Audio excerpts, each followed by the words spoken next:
So how much does a mule really cost?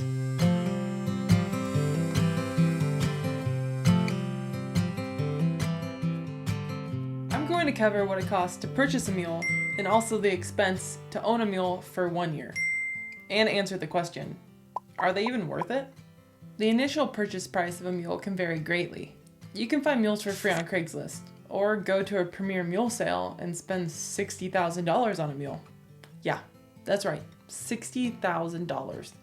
This mule Quincy sold for $60,000 at the Jake Clark Mule Sale in Cody, Wyoming last year.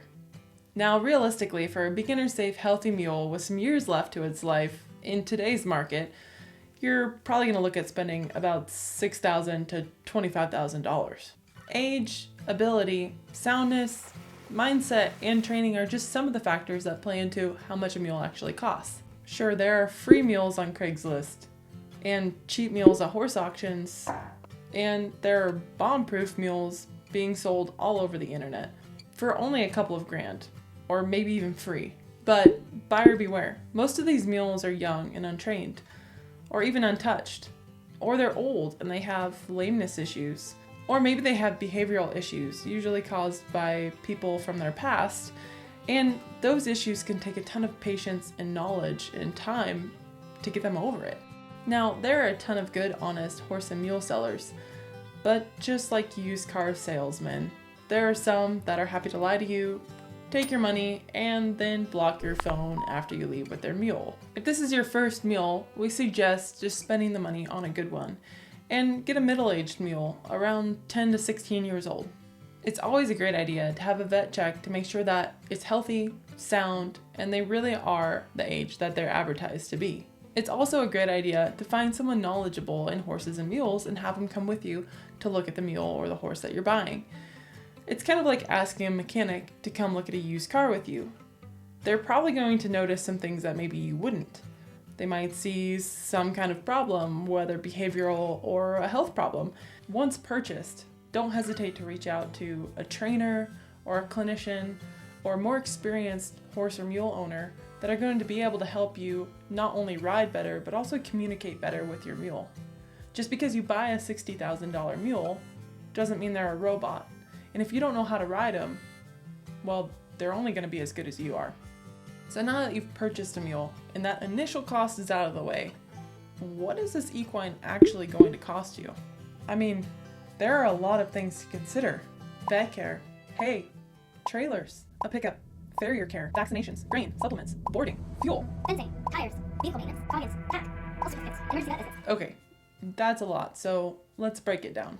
I'll break down how much we spend on each one of our mules per year for basic care. But first, there are some variable costs that should be considered. The purchase of a pickup and a horse trailer, as well as vehicle maintenance, extra insurance, tires, and fuel to haul your mule, is something that should be thought about before you purchase a horse or a mule. The other one is tack that you'll need for your equine, a halter and lead rope, grooming supplies, a saddle, a bridle, and a saddle pad.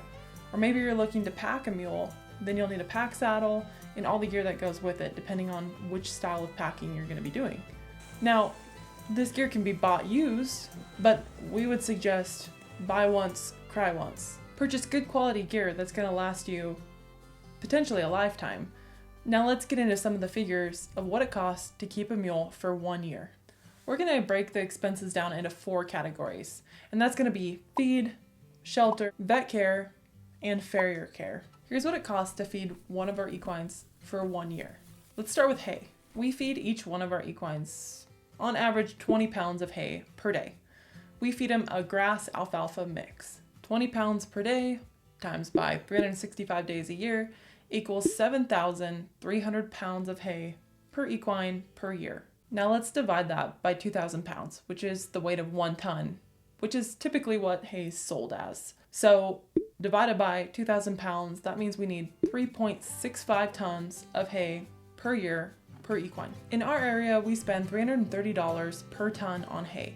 Now, hay prices really vary by region, by year. Things like droughts, hard rains, other things that make good quality hay limited can really affect the prices. So at $330 per ton times 3.65 tons of hay per mule a year, we get $1,204.50 per mule per year, just in hay costs. Now, in reality, we only feed hay about 9 months every year because we do own a little bit of irrigated property and we're able to turn them out onto pasture for a few months every year. And if you have access to good quality pasture, you're going to see a huge reduction in your hay needs. Supplementing our hay, we also feed our herd a good quality, balanced grain.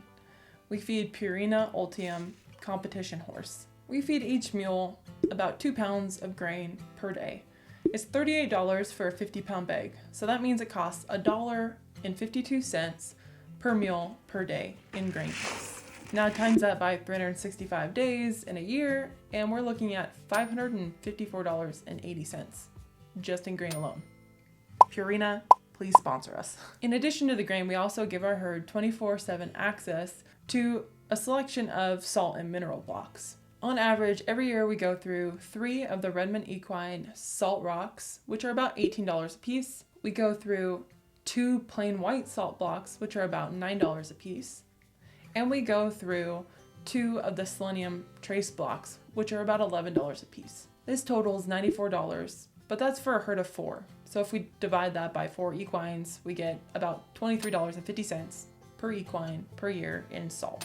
For us, that's about all of our feed costs. So next, let's talk about shelter, or a place to keep your equine. If you don't own property, then you're going to need to find a place to board your equine. Boarding is another pretty variable cost. It depends on your area, what you're looking for, whether you just want to turn them out into pasture, or maybe you want to keep them in a stall. Some places even feed your horse for you, and the cost of hay is included in the boarding price. Around our parts, boarding is anywhere from $125 a month to $750 a month. On the lower end, you're probably just paying for a pasture or a turnout pen, you're supplying all the feed for your equine, and you're also feeding your equine every single day. On the upper end, then they're probably providing the hay for you, or at the very least, they're at least feeding your equine for you and taking care of most of its general needs day to day. They probably also have a very nice facility or an indoor riding arena that you can utilize. So it really just depends on what you're looking for, how much you have to spend, and what the going rate is in your area. Now, a few more things to think about is fence maintenance and pasture maintenance if you do own your own property. We talked about board costs, but we didn't really talk about how hard equines can be on pasture. For us, we do spend some money. We're not going to include that here. We did redo all the fencing on our new property, so I'll link how we built our horse pen and also how we built our pasture fence in the description below. On top of that, you might think about replanting your pasture, or fertilizing your pasture, or spraying out noxious weeds in your pasture, or the cost of maybe getting a manure spreader and spreading the manure in your pasture. These are all just things to consider. Also, horses and mules are pretty hard on fences. A lot of times the grass is always greener on the other side, and unless you run a hot wire or have a sturdy fence, they're going to be leaning over your fence trying to eat that grass that is just so much better on the other side of that fence. We're going to touch on our basic vet care expenses per year per mule. We spend around $175 per year on vaccinations and Coggins. Now, a Coggins is a blood test to make sure your equine doesn't have any kind of infectious diseases, and you usually only need this if you're going to be hauling your equine to events or out of state, somewhere where they're going to be around a lot of other equines. We always do haul ours out of state, and so we get a Coggins every single year. We worm our horses twice a year. It's $20 per worming. We usually worm them in the spring and in the fall, so that's a total of $40 per year. It's around $100 to get their teeth floated. And what that is basically a dental exam, and they go through and they remove any kind of sharp points or ridges. As horses and mules age, their teeth keep growing, and depending on how they're chewing their food or maybe the feeder that you have, they can develop these really sharp ridges and points in their mouth, which can cause a lot of pain. It can also cause them to have difficulty eating. So if you notice your mule or your horse is dropping a lot of grain, it's probably because they need their teeth floated. We always have our mule and horse's teeth checked every single year, but sometimes, especially when they're younger, they actually don't even need their teeth floated every year. But it's always good to have a vet look in there and just make sure there's no problems going on. Our last vet expense are health certificates. Now, you already have your Coggins in place if you're going to haul out of state, but then on top of that, you need to get a health certificate. pretty much every time you haul out of state. And the vet wants to know where you're heading, how long you're going to be there, and when you'll be heading back. They also want to see your mule just to make sure they're still healthy and they're not showing signs of any kind of illness or potential problems that they could be spreading to other horses or mules. Health certificates are pretty cheap. They're only $35 per health certificate, at least at our vet's office. And on average, we get about 4 per year. So that totals $140 per equine per year for health certificates. All right, let's talk about farrier care. So one thing we love about our mules is how tough their feet are. We rarely have to run shoes on any of our mules. Clyde is really the only one, and I only run shoes on him when we're going to be riding in really rocky, hard surfaces that could cause some bruising to his feet. However, mules and horses still need their hooves trimmed on average every 8 weeks. A hoof trim in our area costs about $40 and a set of shoes costs about $85, which means 52 weeks in a year divided by 8 equals 6.5 farrier visits in a year. That comes out to $260 in trims per year, or $552.50 if you're going to run shoes on him all year. Since I normally run shoes on Clyde about half the year, my one mule that needs shoes, we'll say that we're going to trim feet half the year and run shoes on them the other half the year. So farrier care is going to equal $406.25 per mule per year. The last thing to think about is a vet emergency fund. A vet emergency fund is also a great idea. Now, we're very debt averse. We actually have a video we made how we paid off almost $100,000 in consumer debt, and we're able to buy equines after we got out of debt. So I'll add that also in the link below, and you can check out that video as well.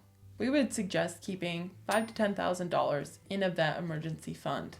An eye removal surgery is around $2,000, and a colic surgery is around $8,000. So these are just some numbers to keep in your head. If your equine gets really sick, it can get expensive extremely quickly. So now, to total up what it costs to keep a mule for 1 year, we have a grand total of $2,644.30. Which brings us to the big question. Are they worth this? To us, absolutely.